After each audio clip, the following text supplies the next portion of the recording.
There are some moments in life that split everything in two, before and after. Before I knew the truth, and after it shattered everything I thought was real. My name is Serena, and for 31 years, I believed I had the most extraordinary father in the world. His name was Colonel David Hartley, Navy SEAL, decorated veteran, the kind of man who walked into a room and made everyone feel like they were standing a little straighter. He had this quiet strength about him, the kind that didn't need to announce itself.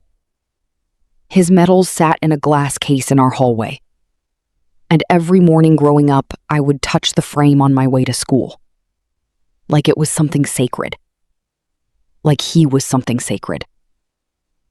He wasn't loud about his service. He never bragged. When neighbors asked about his deployments, he'd simply smile and say, "I just did what needed to be done." And I adored him for that. My mother adored him for that. My aunts, uncles, cousins, everyone in our family worshipped Colonel David Hartley like he was carved from something stronger than ordinary men. We were a close family. Sunday dinners at my grandmother's house. Holidays that stretched into the night. My father always at the head of the table.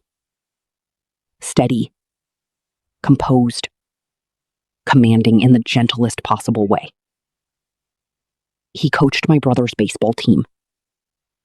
He taught me how to change a tire, how to shake hands firmly, how to never apologize for taking up space in a room.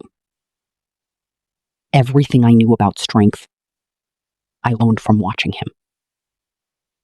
So when he passed away, quietly, in his sleep, on a cold November morning, the grief that moved through our family was unlike anything I had ever felt. It was the kind of loss that doesn't arrive all at once. It comes in waves. In the smell of his cologne on an old jacket. In the silence at the head of the table. We buried him with full military honors. Folded flag. Rifles. Her name was Margaret. She was 54 years old, and she had been in love with my father for over 20 years. Not a brief affair, not a mistake buried in the past. 20 years. A parallel life. A shadow family that existed right alongside ours. In the same city. Breathing the same air. Living under the same lie. Inside that envelope were photographs. Letters in my father's handwriting. A birthday card signed, "Always yours, David." And something that made my knees buckle. A photograph of a boy, maybe 16 years old, with my father's eyes, my father's jaw, my father's smile. My mother didn't speak for a very long time. I remember the sound of the envelope hitting the kitchen table. I remember my mother sitting down slowly, like someone had removed all the bones from her body. I remember my own hands shaking as I reached for that photograph. Margaret didn't come to cause pain, or at least that's what she told us. She said her son, a boy named Caleb, deserved to know his father's family. She said she had kept quiet for years out of love, out of loyalty, out of some twisted sense of protection. But with my father gone, she felt the silence had gone on long enough. The truth came out in pieces over the following days.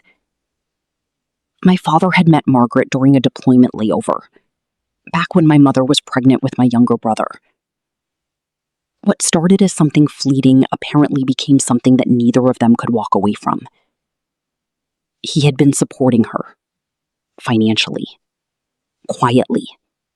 For 2 decades, money had been moving from our household into hers, disguised in account transfers my mother had never questioned, because she trusted him completely. Completely. That word felt like a wound now. My mother, who had given that man everything, her youth, her loyalty, 33 years of her life, had been living inside a story that was only half true. And the most devastating part wasn't even the affair. It was the performance.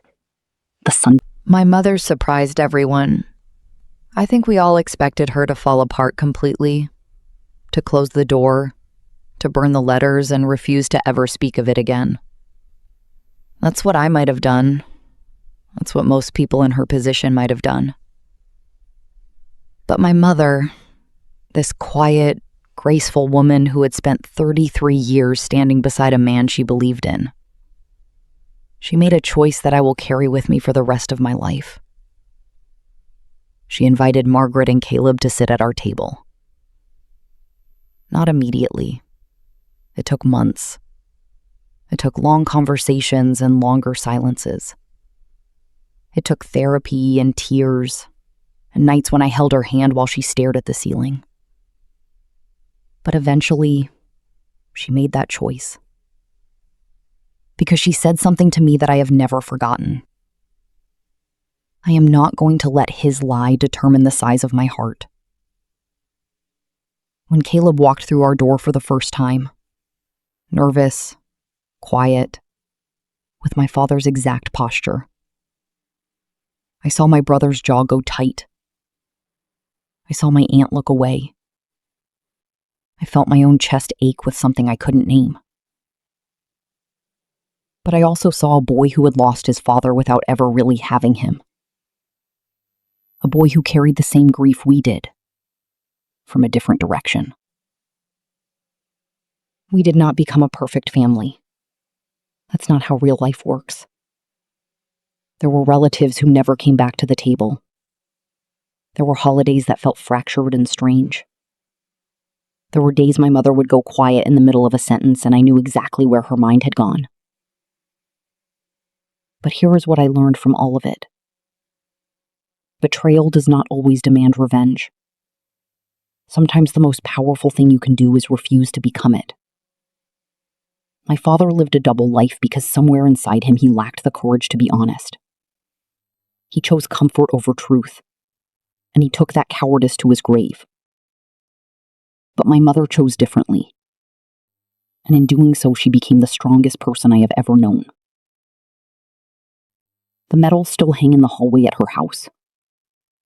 I asked her once if she wanted to take them down. She shook her head slowly and said, "He was still that man too."